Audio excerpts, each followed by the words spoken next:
एका गावातला शेतकरी रामू सकाळी आपल्या शेतात जातो. पण आज त्याच्या चेहऱ्यावर समाधान नाही. त्याच्या शेतातील जमीन भेगांनी भरलेली आहे. पिकं सुकलेली आहेत. तो मनात विचार करतो, काय माझी जमीन इतकी कडक का झाली? रासायनिक खतं टाकूनही उत्पादन का कमी होतंय? दिवसेंदिवस त्याची चिंता वाढत जाते. खर्च वाढतोय, पण नफा मात्र कमी होत चाललाय. जमिनीचा पोत बिघडल्यामुळे तो पूर्णपणे हतबल झालाय. अचानक एक दिवस त्याला योग्य मार्गदर्शन मिळतं.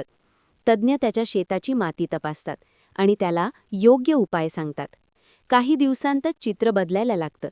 तेच शेत आता हिरवागार दिसतं. पिकं जोमाने वाढतायत आणि रामूच्या चेहऱ्यावर पुन्हा आनंद झळकतो.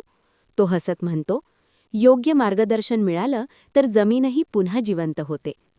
तिघावं, तुम्हालाही तुमच्या जमिनीचा कस सुधारायचाय आणि भरघोस उत्पादन घ्यायचंय? आजच संपर्क साधा. अनिकेत पवार, 7758